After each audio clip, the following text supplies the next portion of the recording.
नाम नित नित ले, नाम नित नित ले, नाम नित नित ले,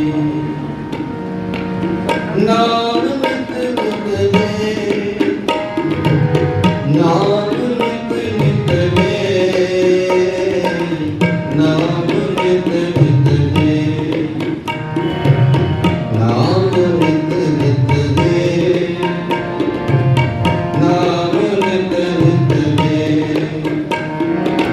नाम नित नित ले, नाम नित नित ले, नाम नित नित ले, नाम नित नित ले, नाम नित नित ले, नाम नित नित ले, नाम नित नित ले, मेरे मन नाम नित नित ले, नाम नित नित ले, नाम नित नित ले, मेरे मन नाम नित नित ले।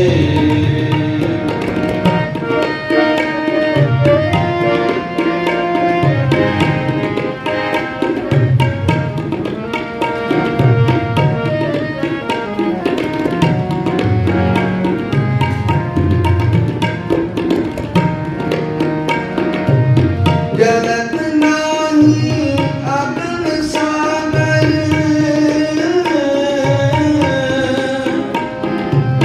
सुख मन तन दे,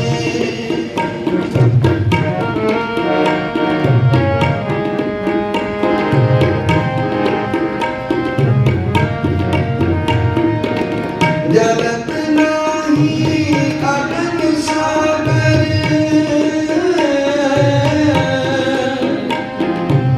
सुख मन तन दे, सुख मन तन दे, सुख मन तन दे, सुख मन तन दे,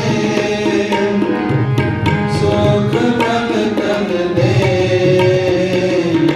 नाम नित नित ले, नाम नित नित ले, नाम नित नित ले, नाम नित नित ले, मेरे मन नाम नित नित ले।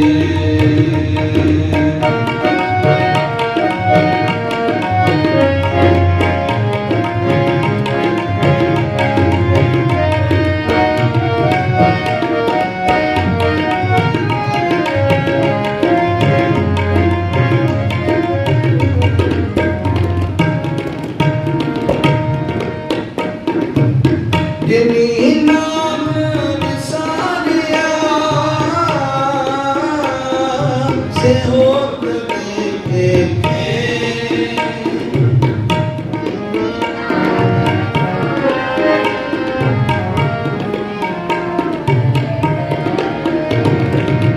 जिन्हीं नाम विसारिया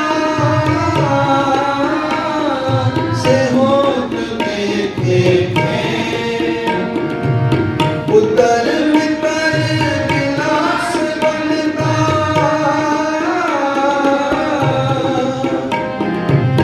टूटते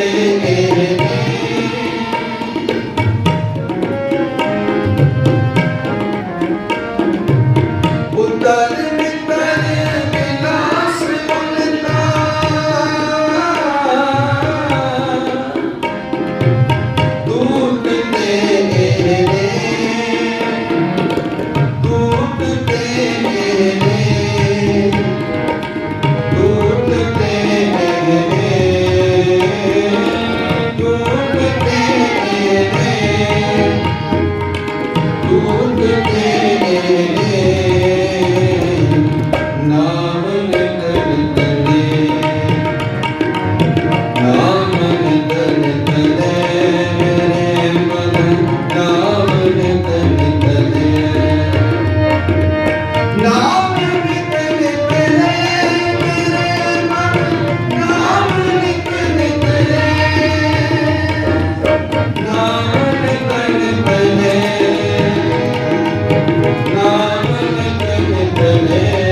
जुगो जुग अटल चवर छत्र तक दे मालक जहरा दूर हाजरा दूर सब कला भरपूर धन धन श्री गुरु ग्रंथ साहिब जी की पावन पवित्र हजूरी अंदर सुपाई मान में बैठे गुरु सवारी सत्संगी जनों, जो पावन शब्द आज्ञा ने कीर्तन के रूप में श्रवण किया है, इस पावन शब्द जो कि विचार अधीन है, इसके विचार आरंभ तो पहला सतगुरु गुरु गोबिंद सिंह जी महाराज जी की बख्शी हुई फतेह बुलंद करिए। कोई भी रसना वादी ना लवे बड़े प्यार के सत्कार के नाल आखिए जी वाहिगुरू जी का खालसा वाहिगुरू जी की फतेह। पावन बचन दे केंद्री भाग हैं मेरे मन नाम नित नित ले। हे मेरे मन, उस परमात्मा का जाप हर वेले करया कर, उसकी बंदगी करया कर, उसका चिंतन करया कर। नित नित का भाव होंदा सदा ही हर वेले मन में सिंचो हर हर नाम, अनदिन कीर्तन हर गुण नाम। ऐसी प्रीत करो मन मेरे, आठ पहर तक जानो मेरे। उस हरि परमात्मा के गुण हर वेले चेते रखने चाहिए हैं। जिस तरह की सानू अपने काम कार चेते रहते हैं, अपने धियां पुत्रां नूं असीं याद करते हैं, परिवार नूं हर वेले चेते रखते हैं, विसारते नहीं। इसी तरह गुरु साहब जी कह रहे हैं कि हे मेरे मन, उस परमात्मा के सदा गुण ते उसके नाल प्रीत पाके रखा कर, उसनूं याद करिया कर। तो सतगुरु जी कहते जल्द नाही अगन सागर सूख मन तन में। की होवेगा जदों तू उस परमात्मा का नाम जपेगा, उहदे गुणां नूं अपने जीवन दे विच लागू करेगा, ते तेनों ये तृष्णा की अग्नि जिहड़ी है साड़ेगी नहीं, जिहड़ी कि संसार दे विच जिसने अपना जमाल पूर्ण तौर पर किया होया है।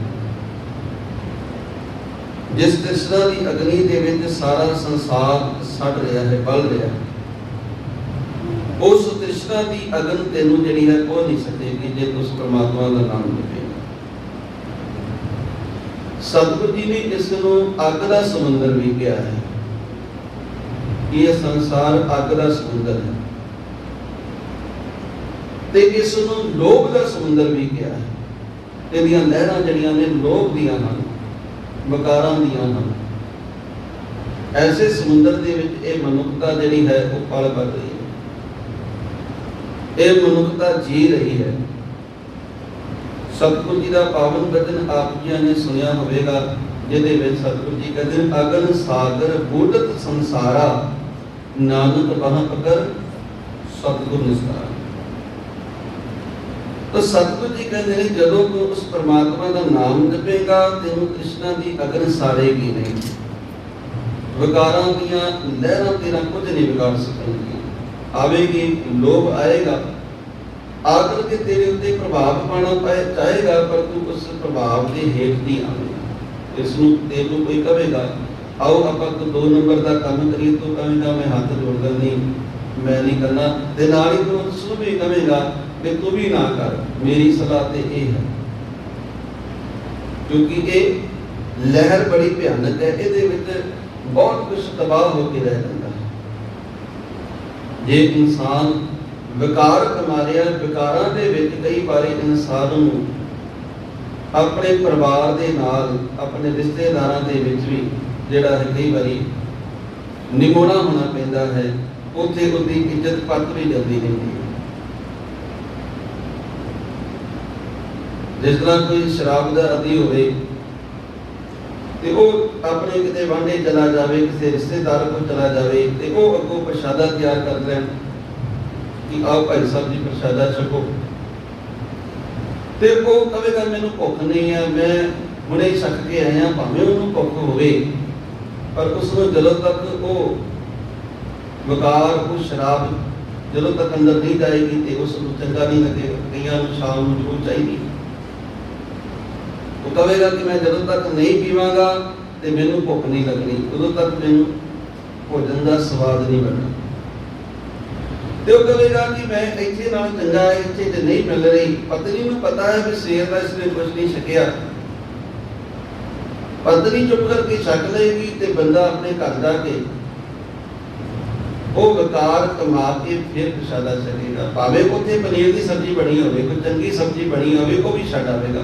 ਘਰੇ ਜਾ ਕੇ ਭਾਵੇਂ ਕੋਈ ਨਾ ਵੀ ਦਾਲ ਸਬਜ਼ੀ ਬਣੀ ਹੋਵੇ, ਕਹੇਗਾ ਮੈਂ ਸੁੱਕੀ ਸੁੱਕੀ ਖਾ ਲਾਂਗਾ, ਪਰ ਮੈਨੂੰ ਚਾਹੀਦੀ ਹੋਈ। ਹੁਣ ਸਤਿਗੁਰੂ ਜੀ ਕਹਿੰਦੇ ਇਹ ਜਿਹੜੀਆਂ ਵਿਕਾਰਾਂ ਦੀਆਂ ਲਹਿਰਾਂ ਨੇ ਨਾ, ਇਹ ਤੇਰਾ ਕੁਝ ਨਹੀਂ ਵਿਕਾਰ ਸਕਦੀਆਂ। ਫਿਰ ਤੂੰ ਕਹੇਗਾ ਕਿ ਨਹੀਂ,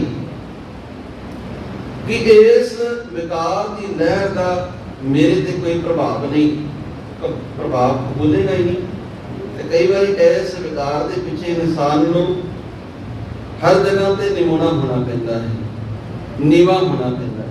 ਜੇ ਮੰਨ ਲਓ ਕੋਈ ਇਨਸਾਨ ਆਪਣੇ ਦਫ਼ਤਰ ਵਿੱਚ ਕੰਮ ਕਰ ਰਿਹਾ ਹੈ, ਉੱਥੇ ਕਿਤੇ ਰਿਸ਼ਵਤ ਲੈਂਦਾ ਫੜਿਆ ਗਿਆ, ਕਿਸੇ ਕੰਮ ਦੇ ਵਿੱਚ ਉਣਤਾਈ ਹੋ ਗਈ, ਤੇ ਜਿਹੜਾ ਸਟਾਫ ਉਹਦੇ ਥੱਲੇ ਲੱਗ ਕੇ ਕੰਮ ਕਰਦਾ ਸੀ, ਉਹ ਫਿਰ ਉਸ ਨੂੰ ਤੁੱਛ ਸਮਝੇਗਾ। ਫਿਰ ਉਹਨੂੰ ਉਹਨਾਂ ਦਾ ਵੀ ਪਾਣੀ ਭਰਨਾ ਪਏਗਾ ਵੀ ਇਹਨਾਂ ਨੂੰ ਮੇਰੀ ਕਮੀ ਪੇਸ਼ੀ ਦਾ ਪਤਾ ਲੱਗ ਗਿਆ ਤੇ ਹੁਣ ਮੈਂ ਇਹਨਾਂ ਦੇ ਅੱਗੇ ਬੋਲ ਨਹੀਂ ਸਕਦਾ। ਤੇ ਪਹਿਲਾਂ ਪੂਰੀ ਅਫਸਰ ਸ਼ਾਹੀ ਉਹਨਾਂ ਦੇ ਉੱਤੇ ਵਰਤਦਾ ਸੀ, ਪਰ ਜਦੋਂ ਹੁਣ ਕਮਜ਼ੋਰੀ ਸਾਹਮਣੇ ਆ ਗਈ, ਸਭ ਨੂੰ ਪਤਾ ਲੱਗ ਗਿਆ, ਹੁਣ ਉਹ ਇੱਜ਼ਤ ਮਾਨ ਨੂੰ ਨਹੀਂ ਮਿਲਣਾ। ਕਈ ਵਾਰੀ ਵੇਖਿਆ ਬਹੁਤ ਗੁਣੀ ਇਨਸਾਨ ਜਿਹੜੇ ਨੇ ਉਹ ਇਸ ਗੱਲ ਤੋਂ ਮਾਰ ਖਾ ਜਾਂਦੇ। ਤੇ ਸਤਿਗੁਰੂ ਜੀ ਕਹਿੰਦੇ ਨੇ ਲੋਭ ਲਹਿਰ ਅਤ ਨੀਜਰ ਬਾਤੇ ਕਾਇਆ ਡੁਬੇ ਇਸ ਵਾਰ। ਤਾਂ ਸਤਿਗੁਰੂ ਜੀ ਕਹਿੰਦੇ ਨੇ ਹੈ ਮੇਰੇ ਮਨ ਉਸ ਪਰਮਾਤਮਾ ਦਾ ਨਾਮ ਨਿਤ ਨਿਤ ਲੈ। ਤੇ ਕੀ ਹੋਵੇਗਾ ਨਿਤ ਨਿਤ ਲੈਣ ਦੇ ਨਾਲ? ਜਲਤ ਨਾਹੀ ਅਗਨ ਸਾਗਰ। ਇਹ ਤ੍ਰਿਸ਼ਨਾ ਦਾ ਸਾਗਰ, ਇਹ ਅੱਗ ਦਾ ਸਾਗਰ ਤੇਰਾ ਕੁਝ ਨਹੀਂ, ਤੈਨੂੰ ਸਾੜ ਨਹੀਂ ਸਕੇਗਾ। ਸੁਖ ਮਨ ਤੰਦੇ, ਉਲਟਾ ਕੀ ਹੋਵੇਗਾ ਕਿ ਨਾਮ ਤੈਨੂੰ ਸੁਖ ਦੇਵੇਗਾ। ਇਹ ਤੇਰੇ ਸਰੀਰ ਨੂੰ ਸੁਖ ਦੇਵੇਗਾ, ਤੇਰੇ ਮਨ ਨੂੰ ਸੁਖ ਦੇਵੇਗਾ। ਇਹ ਰੱਬ ਦਾ ਨਾਮ। तो सतगुरु जी पहली पंक्तियों के विच प्रमाण करते हैं, जिन्नी नाम विसारिया से होत देखे खे।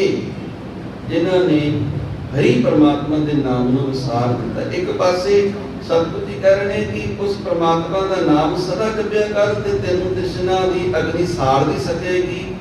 ये अग्नि का सागर तेनों जला नहीं सकेगा, तेनों सुख देवेगा। दूजे पासे कह रहे जिन्नी नाम विसारिया से होत देखे खे। जिन्होंने तेनों विसार दिता वो असी वेखे हैं, वो आत्मक मौत मरते हैं, वेखे जाते हैं, सुआह हो रहे हैं। उन्होंने मन जिहड़ा है पशु बिरती वाल जा रहा, विकारां दी वाल को दौड़े जा रहे हैं। सतगुरु जी कहते ने एक मरना, कल भी गल की सी, एक अध्यात्मिक मरना है, एक शरीर करके मरना है। आप जी ने गुरबाणी दे विच जपजी साहब जी दे विच एक पावन वचन है गुरु नानक साहब जी का। वो कहते ने आखण जोर चुपै ने जोर, जोर ना जीवन मरन जोर, जोर ना राज माल मन सोर। कि ऐ मनुख जमन ते मरण तेरे बस की गल नहीं, तेरे हाथ विच नहीं है। ते कई बार इंसान नूं ना जमन का जन्म का पता है, ना मरण का पता है, ना जीवन का पता भी जीना किस तरह है। आया गया मुया ना पिछे पत्थर सदियों का वो वाली उन्होंने कहानी बन जाती है।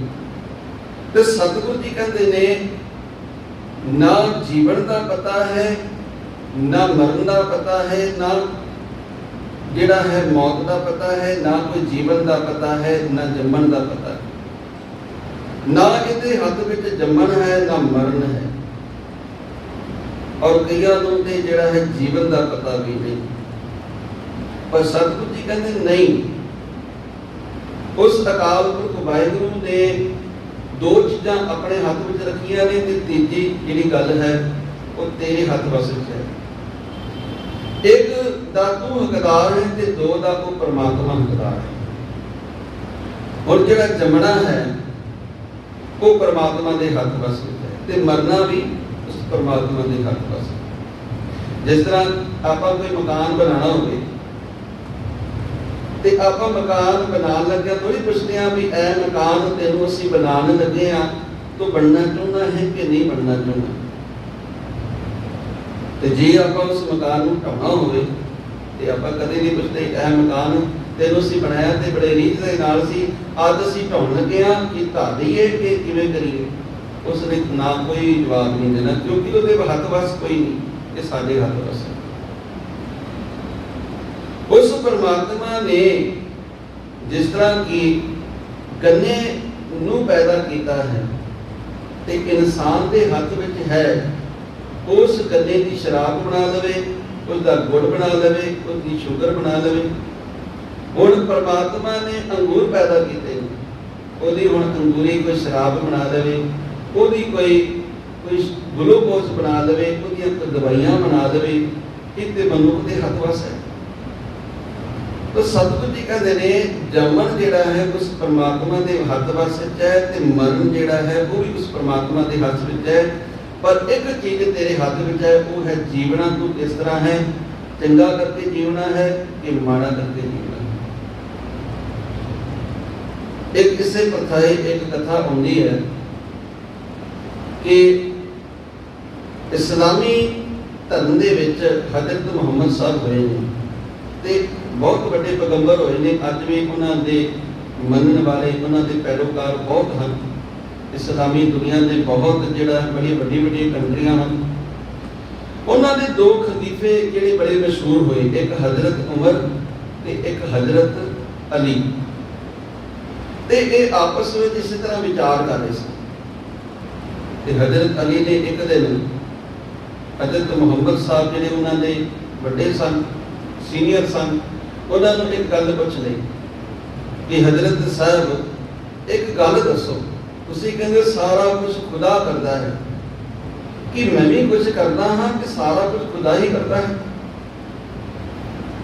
ते हजरत साहब कहने लगे अली गल तो तेरी बड़ी बरीक है, बड़ी पेचीदा है, पर इसका जवाब मैं तेनों जिहड़ा है शब्दां दे नाल देवां ते शायद तेनों पता नहीं लगेगा, इसनों मैनू प्रैक्टिकल करना पैना है। तो हजरत साहब बैठे सन, अली खड़ा सी। हुण इंसान दो पैरों से ही खड़ा होता है। तो हजरत मुहम्मद साहब ने अली नूं कहा, अली एक काम कर, अपना एक पैर चुक। ते अली ने अपना एक दायां पैर चुक। हुण हजरत साहब ने कहा भी अली हुण इस तरह कर, हुण दूजा पैर भी चुक। अली को कहने लगा कि मुहम्मद साहब भी एक ही गल हुई, इंसान दो पैरों से खड़ा होता है, एक पैर में चुक लिया तो दूजा चुकना तो धुएं ते डिगांगा, दूजा पैर नहीं चुकया जाना। तो हजरत साहब कहते हैं भी अली जदों मैं तेनों कहा सी कि तू एक पैर चुक, तू दायां ही चुकिया, बायां भी चुक सकता सी, सज्जा भी चुक सकता ही, खब्बा भी चुक सकता सी, पर तू सज्जा चुकिया। हुण तू जिहड़ा ये चुकिया है ते जे हुण तू इस नूं तू हुण दाएं दी जगह बायां चुकना चाहें, सज्जे दी जगह खब्बा चुकना चाहें तो तेनों पहले सज्जा थले रखना पएगा ते फिर तू खब्बा चुकेगा। हुण तेरे गल दा जवाब ये है कि कर्म दी जिहड़ी खेड है, जो कर्मां दा हथ जो हक है चुनन दा वो तेरे हथ विच है, चोण तेरे कोल है। पर तू चोण कीती चंगे दी, माड़ी दी, सज्जे दी, खब्बे दी, पर जदों तू चोण कोई कर लैंदा, जदों वो कर्म बन जांदा ते कर्म दा फल जिहड़ा है वो परमात्मा दे हथ विच हुंदा। असीं कर्म करदे हां, फल उस परमात्मा दे हथ विच, फल वो परमात्मा दिंदा है। असीं फल की इच्छा कर सकते हाँ, ये साडा जिहड़ा है राइट है, पर वो फल देना चाहे तो कई बार निके निके बूटियां भी दे दिंदा है। ਤੇ ਕਈ ਐਸੇ ਬੂਟੇ ਨੇ ਸਿੰਬਲ ਵਰਗੇ, ਉਹਨਾਂ ਨੂੰ ਫਲ ਦਿੰਦਾ ਹੀ ਨਹੀਂ। ਫਲ ਵੀ ਦਿੰਦਾ, ਫਲ ਵਿਕੇ ਫੁੱਲ ਬੱਕ ਬੱਕੇ, ਕੰਮ ਨਾ ਵੀ ਪਰ ਬੜੇ ਵੱਡੇ ਵੱਡੇ ਰੁੱਖ ਹੋ ਜਾਂਦੇ ਨੇ, ਉਹਨਾਂ ਨੂੰ ਨਹੀਂ ਲੱਗਦੇ। ਇਹ ਵੇਖਿਆ ਹੋਏਗਾ ਕਿ ਕਈਆਂ ਨੂੰ ਆਮੇ ਨਹੀਂ ਲੱਗਦੇ, 1 ਸਾਲ ਲੱਗਦੇ ਨੇ, 1 ਸਾਲ ਲੱਗਦੇ। ਤੇ ਕਈ ਐਸੇ ਨੇ ਛੋਟੇ ਛੋਟੇ ਜਿਨ੍ਹਾਂ ਦੀ ਅੱਜ ਕੱਲ੍ਹ ਜਿਹੜੀ ਉਹਨਾਂ ਦੀ ਨਸਲ ਆ ਰਹੀ ਹੈ, ਉਹਨਾਂ ਨੂੰ ਹਰ ਸਾਲ ਲੱਗਦੇ। ਤਾਂ ਇਹ ਪਰਮਾਤਮਾ ਦੇ ਹੱਥ ਵਸ ਹੈ। ਤੇ ਸਤਿਗੁਰੂ ਜੀ ਕਹਿੰਦੇ ਆਖਣ ਜੋਰ ਚੁਪੈ ਨੇ ਜੋਰ, ਜੋਰ ਨਾ ਮੰਗਣ ਦੇ ਨਾ ਜੋਰ, ਜੋਰ ਨਾ ਜੀਵਨ ਮਰਨਾ ਜੋਰ, ਜੋਰ ਨਾ ਰਾਜ ਮਾਨ ਮਨਸੋਰ, ਜੋਰ ਸੁਧੀ ਗਿਆਨ ਵਿਚਾਰ, ਜੋਰ ਜੁਗਤੀ ਛਿਟੇ ਸੰਸਾਰ, ਜਿਸ ਹੱਥ ਜੋਰ ਕਰ ਵੇਖੇ ਸੋਏ, ਨਾਨਕ ਉਤਮ ਨੀਚ ਨਾ ਕੋਈ। ਹੁਣ ਜਦੋਂ ਇਨਸਾਨ ਕਰਮ ਕਰ ਲੈਂਦਾ ਹੈ, ਜਿਸ ਤਰ੍ਹਾਂ ਦੇ ਕਰਮ ਕਰੇਗਾ, ਉਸ ਹਿਸਾਬ ਦੇ ਨਾਲ ਉਸ ਨੂੰ ਦੁੱਖ ਤੇ ਸੁੱਖ ਦੋਨੋਂ ਚੀਜ਼ਾਂ ਮਿਲਣਗੀਆਂ। ਹੁਣ ਕਈ ਵਾਰੀ ਇਨਸਾਨ ਜਿਹੜਾ ਹੈ ਉਹ ਦੁੱਖ ਨੂੰ ਵੀ ਨਾ, ਜਦੋਂ ਦੁੱਖ ਆਉਂਦਾ ਹੈ ਤੇ ਦੁੱਖ ਵਿੱਚ ਉਸਦਾ ਸੰਤੁਲਨ ਵਿਗੜ ਜਾਂਦਾ ਹੈ, ਦੁੱਖ ਵਿੱਚ ਬੜਾ ਗੰਭੀਰ ਹੋ ਜਾਂਦਾ ਹੈ, ਸੁੱਖ ਦੇ ਵਿੱਚ ਉਹ ਖੁੱਲਾ ਨਹੀਂ ਸਮਾਉਂਦਾ। ਤੇ ਸਤਿਗੁਰੂ ਗੁਰੂ ਗੋਬਿੰਦ ਸਿੰਘ ਜੀ ਮਹਾਰਾਜ ਜਿਹਦੇ ਇੱਕ ਦਰਬਾਰੀ ਕਵੀ ਸਨ, ਜਿਨ੍ਹਾਂ ਨੂੰ ਆਪਾਂ ਭਾਈ ਨੰਦ ਲਾਲ ਜੀ ਦੇ ਨਾਮ ਦੇ ਨਾਲ ਜਾਣਦੇ ਹਾਂ। ਵੀ ਦੁੱਖ ਕੀ ਹੈ? ਹੁਣ ਦੁੱਖ ਦਾ ਕਾਰਨ ਸਾਡੇ ਕਰਮ ਹਨ। ਜਿਸ ਤਰ੍ਹਾਂ ਦਾ ਅਸੀਂ ਕਰਮ ਕਰਾਂਗੇ, ਉਸੇ ਤਰ੍ਹਾਂ ਦਾ ਸਾਨੂੰ ਦੁੱਖ ਤੇ ਸੁੱਖ ਮਿਲੇਗਾ, ਕਿਉਂਕਿ ਜੀਵਨ ਸਾਡੇ ਹੱਥ ਵਿੱਚ ਹੈ। ਅਸੀਂ ਜੀਵਨ ਜੀਣਾ ਹੈ, ਕਿਸ ਤਰ੍ਹਾਂ ਜੀਣਾ ਹੈ? ਚੰਗਾ ਜੀਣਾ ਹੈ ਤੇ ਚੰਗੇ ਕਰਮ ਕਰਾਂਗੇ ਤੇ ਸੁੱਖ ਮਿਲੇਗਾ, ਮਾੜੇ ਕਰਾਂਗੇ ਤੇ ਦੁੱਖ ਮਿਲੇਗਾ। ਤੇ ਗੁਰੂ ਗੋਬਿੰਦ ਸਿੰਘ ਜੀ ਮਹਾਰਾਜ ਨੇ ਇੱਕ ਦਿਨ ਪੁੱਛ ਲਿਆ ਭਾਈ ਨੰਦ ਲਾਲ ਜੀ। ਭਾਈ ਨੰਦ ਲਾਲ ਜੀ ਸਤਿਗੁਰੂ ਜੀ ਦੇ ਬੜੇ ਪਿਆਰੇ ਕਵੀ ਸਨ, ਬਹੁਤ ਪਿਆਰ ਕਰਦੇ ਸਨ ਗੁਰੂ ਗੋਬਿੰਦ ਸਿੰਘ ਜੀ ਭਾਈ ਨੰਦ ਲਾਲ ਜੀ ਨੂੰ, ਤੇ ਭਾਈ ਨੰਦ ਲਾਲ ਜੀ ਦਾ ਪਿਆਰ ਬੜਾ ਗੁਰੂ ਗੋਬਿੰਦ ਸਿੰਘ ਜੀ ਦੇ ਨਾਲ ਸੀ। ਉਹਨਾਂ ਨੇ ਇੱਕ ਗਜ਼ਲ ਦੇ ਵਿੱਚ ਗੁਰੂ ਸਾਹਿਬ ਜੀ ਨੇ ਕੇਸਾਂ ਦੀ ਬੜੀ ਮਹੱਤਤਾ ਦੱਸੀ। ਦੀਨ ਦੁਨੀਆ ਦਰਦ ਕਮੰਦੇ ਆ ਪਰੀ ਸੁਰਗ ਸਾਰ ਮਾ ਹਰ ਦੋ ਆਲਮ ਕੀਮਤੇ ਯਕਤਾਰ ਮੇ ਯਾਰ। ਕਿ ਇਹ ਗੁਰੂ ਗੋਬਿੰਦ ਸਿੰਘ ਜੀ ਮਹਾਰਾਜ, ਤੁਹਾਡੇ ਕੇਸ ਜਿਹੜੇ ਨੇ ਬੜੇ ਕੀਮਤੀ ਨੇ, ਇਹਨਾਂ ਦੇ ਬਦਲੇ 2 ਜਹਾਨ ਵੀ ਭਰੇ ਜਾ ਸਕਦੇ ਨੇ, 2 ਜਹਾਨਾਂ ਨੂੰ ਕੁਰਬਾਨ ਕੀਤਾ ਜਾ ਸਕਦਾ। ਇਤਨੇ ਕੀਮਤੀ ਤੁਹਾਡੇ ਕੇਸ ਨੇ। ਦਿਮਾਗ ਕਰਨਾ, ਕਈ ਵਾਰੀ ਇਨਸਾਨ ਜਿਹੜਾ ਕੇਸਾਂ ਦੀ ਬੇਦਬੀ ਬੜੀ ਕਰ ਲੈਂਦਾ, ਰੋਮਾਂ ਦੀ ਬੇਦਬੀ ਕਰ ਦਿੰਦਾ। ਤੋ ਸਤਿਗੁਰੂ ਜੀ ਨੇ ਭਾਈ ਨੰਦ ਲਾਲ ਜੀ ਨੂੰ ਪੁੱਛਿਆ ਵੀ ਨੰਦ ਲਾਲ, ਤੂੰ ਬੜਾ ਸਿਆਣਾ ਅੰਦਾਜ਼ ਰੱਖਦਾ ਹੈ, ਬੜਾ ਸਿਆਣਾ ਹੈ, ਔਰ ਤੂੰ ਮੈਨੂੰ ਅੱਜ ਇਹ ਦੱਸ ਵੀ ਦੁੱਖ ਕੀ ਚੀਜ਼ ਹੈ? ਤੇ ਗੁਰੂ ਗੋਬਿੰਦ ਸਿੰਘ ਜੀ ਦੇ ਮਹਾਰਾਜ ਜੀ ਦੇ ਸ਼ਬਦ ਸਨ, ਗਮ ਚੇ ਬਾਸ਼ਦ, ਕਹਿੰਦੇ ਵੀ ਦੁੱਖ ਕੀ ਹੈ? ਤੇ ਮਾਫ ਕਰਨਾ, ਕਈ ਵਾਰੀ ਇਨਸਾਨ ਨੂੰ ਦੁੱਖ ਤੇ ਸੁੱਖ ਦਾ ਵੀ ਪਤਾ ਨਹੀਂ ਹੁੰਦਾ। ਜਦੋਂ ਸਾਡੇ ਘਰ ਕੋਈ ਕੀਮਤੀ ਚੀਜ਼ ਆ ਜਾਵੇ ਨਾ, ਜਦੋਂ ਕੋਈ ਸੁੱਖ ਵਾਲੀ ਘੜੀ ਆ ਜਾਵੇ, ਕੁਝ ਕਹਿੰਦੇ ਨੇ ਨਾ ਕਿ ਕੋਈ ਸਾਧਨ ਸਾਡੇ ਘਰ ਆ ਜਾਵੇ ਤੇ ਅਸੀਂ ਸੋਚਦੇ ਹਾਂ ਵੀ ਅੱਜ ਸਾਡੇ ਘਰ ਸੁੱਖ ਆ ਗਿਆ, ਪਰ ਉਹ ਕੁਝ ਵਕਤੀ ਹੁੰਦਾ ਹੈ, ਥੋੜੇ ਸਮੇਂ ਵਾਸਤੇ ਹੁੰਦਾ ਹੈ। ਜਿਹੜਾ ਸੁੱਖ ਹੈ ਨਾ, ਉਹ ਕਦੀ ਵੀ ਵਕਤੀ ਨਹੀਂ ਹੁੰਦਾ। ਜੋ ਆਪਾਂ ਆਨੰਦ ਸਾਹਿਬ ਜੀ ਦੀ ਬਾਣੀ ਵਿੱਚ ਪੜ੍ਹਦੇ ਹਾਂ, ਆਨੰਦ ਭਿਆ ਮੇਰੀ ਮਾਏ ਸਤਿਗੁਰੂ ਮੈਂ ਪਾਇਆ, ਸਤਿਗੁਰਤਾ ਪਾਇਆ ਸਹਿਜ ਸੇਤੀ ਮਨ ਵਧੀਆਂ ਵਧਾਈਆਂ। ਜਿਹੜਾ ਆਨੰਦ ਹੈ ਉਹ ਸੁੱਖ ਹੈ, ਉਹ ਸਦੀਵੀ ਹੈ। ਇਸ ਤਰ੍ਹਾਂ ਗੁਰਬਾਣੀ ਦੇ ਵਿੱਚ ਆਉਂਦਾ ਹੈ ਨਾ ਕਿ ਨਾਨਕ ਭਗਤਾਂ ਸਦਾ ਵਿਗਾਸ ਸੁਣੈ ਦੁਖ ਪਾਪ ਕਾ ਨਾਸ। ਇਸ ਗੱਲ ਦਾ ਪ੍ਰਮਾਣ ਕੀ ਹੈ? ਭਗਤਾਂ ਨੂੰ, ਗੁਰੂ ਦੇ ਪਿਆਰਿਆਂ ਨੂੰ ਸੁੱਖ ਦੇ ਦੁੱਖ ਦੇ ਵਿੱਚ ਵੀ ਸੁੱਖ ਜਿਹੜਾ ਹੈ, ਦੁੱਖ ਵਿੱਚ ਸੁਖ ਮਨਾਈ, ਉਹਨਾਂ ਦੇ ਕੋਲ ਬੜੀ ਵੱਡੀ ਇੱਕ ਪ੍ਰਾਪਤੀ ਹੈ।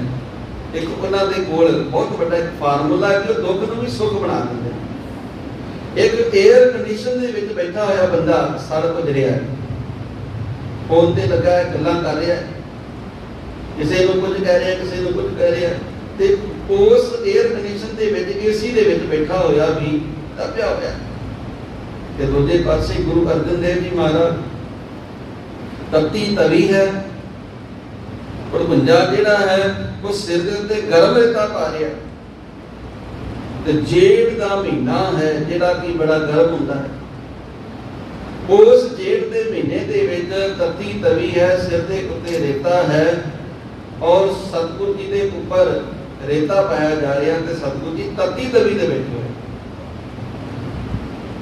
ਤੇ ਸਤਿਗੁਰੂ ਜੀ ਬੜੇ ਸ਼ਾਨਦਾਰ ਤੇ ਕਹਿ ਰਹੇ ਨੇ, ਦੁੱਖ ਵਿੱਚ ਸੁਖ ਮਨਾਈ, ਜੇ ਸੁਖ ਦੇ ਤਾਂ ਤੁਝੇ ਰਾਤੀ, ਦੁੱਖ ਵੀ ਤੁਝੇ ਤੇ ਆਈ। ਉੱਥੇ ਕਹਿ ਰਹੇ ਕਿ ਤੇਰਾ ਕੀਆ ਮੀਠਾ ਲਾਗੇ, ਹਰ ਨਾਮ ਪਦਾਰਥ ਨਾਮ ਮੰਗੇ।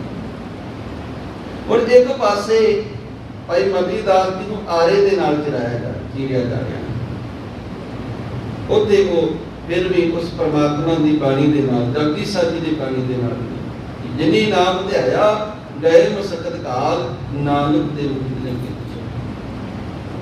ਔਰ ਭਗਤਾਂ ਦੇ ਉੱਤੇ ਬੜੇ ਕਸ਼ਟ ਆਏ। ਕਬੀਰ ਸਾਹਿਬ ਨੂੰ ਵੀ ਕਹਿੰਦੇ ਨੇ ਬੰਨ ਕੇ ਗੰਗਾ ਵਿੱਚ ਛੱਡਿਆ ਗਿਆ ਸੀ, ਤੇ ਉਹ ਉਸ ਪਰਮਾਤਮਾ ਦੀ ਰਹਿਮਤ ਕੀ ਉਹਦੇ ਵਿੱਚ ਸਹੀ ਸਲਾਮਤ ਬਚ ਗਿਆ। ਗੰਗਾ ਕੀ ਲਹਿਰ ਮੇਰੀ ਟੂਟੀ ਜੰਜੀਰ, ਮਿਰਗਸ਼ਾਲਾ ਪਰ ਬੈਠੇ ਕਬੀਰ। ਕਬੀਰ ਸਾਹਿਬ ਜੀ ਉਸ ਜਗ੍ਹਾ ਤੋਂ ਬਾਹਰ ਆ ਗਏ। ਨਾਮਦੇਵ ਜੀ ਨੂੰ ਵੀ ਹਾਥੀ ਦੇ ਸਾਹਮਣੇ ਸਜਾਇਆ ਗਿਆ ਸੀ, ਤੇ ਭਗਤ ਨਾਮਦੇਵ ਜੀ ਵੀ ਉੱਥੇ ਜਦੋਂ ਰੱਬ ਦੇ ਗੁਣ ਗਾਉਣ ਲੱਗ ਪਏ ਤੇ ਹਾਥੀ ਵੀ ਪਿੱਛੇ ਹਟ ਗਿਆ। ਹੁਣ ਇਹ ਹੈ ਨਾਮ ਦੀ ਕਮਾਲ। ਤੋ ਗੁਰੂ ਗੋਬਿੰਦ ਸਿੰਘ ਜੀ ਮਹਾਰਾਜ ਜੀ ਨੇ ਪੁੱਛਿਆ ਗਮਚੀ ਬਾਸ਼ਦ ਕਿ ਭਾਈ ਨੰਦ ਲਾਲ ਜੀ ਦੱਸੋ ਤਾਂ ਸਹੀ ਵੀ ਗਮ ਕੀ ਹੈ, ਦੁੱਖ ਕੀ ਹੈ, ਦੁੱਖ ਦਾ ਕਾਰਨ ਕੀ ਹੈ। ਤੇ ਦੂਜਾ ਸਵਾਲ ਗੁਰੂ ਗੋਬਿੰਦ ਸਿੰਘ ਜੀ ਮਹਾਰਾਜ ਦਾ ਸੀ, ਕਹਿਣ ਲੱਗੇ ਚੀਸ਼ਤ ਸ਼ਾਦੀ ਕਿ ਖੁਸ਼ੀ ਦਾ ਕਾਰਨ ਕੀ ਹੈ। ਖੁਸ਼ੀ ਕਿਸ ਨੂੰ ਕਹਿੰਦੇ ਨੇ? 2 ਸਾਲ ਸੀ, ਦੁੱਖ ਕਿਸ ਨੂੰ ਕਹਿੰਦੇ ਨੇ ਤੇ ਖੁਸ਼ੀ ਕਿਸ ਨੂੰ ਕਹਿੰਦੇ ਨੇ? ਹੁਣ ਖੁਸ਼ੀ ਜਿਹੜੀ ਹੈ, ਸਤਿਗੁਰੂ ਜੀ ਕਹਿੰਦੇ ਨੇ ਕਿ ਇਹ ਦੱਸੋ ਭਾਈ ਨੰਦ ਲਾਲ ਜੀ। ਭਾਈ ਨੰਦ ਲਾਲ ਜੀ ਦੇ ਬਾਰੇ ਆਪ ਜੀ ਨੂੰ ਥੋੜਾ ਜਿਹਾ ਦੱਸਾਂ ਕਿ ਭਾਈ ਨੰਦ ਲਾਲ ਜੀ ਗੁਰੂ ਸਾਹਿਬ ਜੀ ਦੇ ਬੜੇ ਪਿਆਰੇ ਸੇਵਕ ਸਨ। ਉਹਨਾਂ ਨੇ 7 ਕਿਤਾਬਾਂ ਲਿਖੀਆਂ, ਔਰ ਹਰ ਇੱਕ ਕਿਤਾਬ ਨੂੰ ਗੁਰੂ ਗੋਬਿੰਦ ਸਿੰਘ ਜੀ ਮਹਾਰਾਜ ਨੇ ਆਪ ਪੜ੍ਹਿਆ ਤੇ ਨਿਵਾਜਿਆ ਤੇ ਬਖਸ਼ਿਸ਼ ਕੀਤੀ। ਜਦੋਂ ਪਹਿਲੀ ਕਿਤਾਬ ਲੈ ਕਰਕੇ ਜ਼ਿੰਦਗੀ ਨਾਮ ਬੰਦਗੀ ਨਾਮਾ ਲੈ ਕਰਕੇ ਗਏ ਤੇ ਗੁਰੂ ਸਾਹਿਬ ਦੇ ਚਰਨਾਂ ਵਿੱਚ ਜਾ ਕੇ ਰੱਖ ਦਿੱਤੀ। ਭਾਈ ਨੰਦ ਲਾਲ ਕਹਿਣ ਲੱਗੇ, ਸਤਿਗੁਰੂ ਜੀ ਆ ਮੈਂ ਇੱਕ ਕਿਤਾਬ ਲਿਖੀ ਹੈ ਤੇ ਇਹਦਾ ਨਾਮ ਮੈਂ ਲਿਖਿਆ ਹੈ ਬੰਦਗੀ ਨਾਮਾ। ਰੱਬ ਦੀ ਇਬਾਦਤ ਦੀ ਗੱਲ ਕੀਤੀ, ਰੱਬ ਦੇ ਗੁਣ ਦੱਸੇ ਨੇ, ਉਹਦੇ ਨਾਲ ਮੈਂ ਆਪਣੀ ਸੁਰਤ ਜੋੜੀ ਹੈ ਤੇ ਆ ਜਿਹੜਾ ਹੈ ਇਹ ਬੰਦਗੀ ਨਾਮਾ ਆਪ ਜੀ ਪ੍ਰਵਾਨ ਕਰੋ। ਸਤਿਗੁਰੂ ਜੀ ਨੇ ਉਸ ਵੇਲੇ ਉਸ ਬੰਦਗੀ ਨਾਮਾ ਕਿਤਾਬ ਨੂੰ ਪੜ੍ਹਿਆ। ਪੜ੍ਹਨ ਤੋਂ ਬਾਅਦ 2-3 ਦਿਨਾਂ ਬਾਅਦ ਭਾਈ ਨੰਦ ਲਾਲ ਜੀ ਨੇ ਪੁੱਛਿਆ, ਸਤਿਗੁਰੂ ਜੀ ਤੁਸੀਂ ਕਿਤਾਬ ਪੜ੍ਹੀ ਸੀ?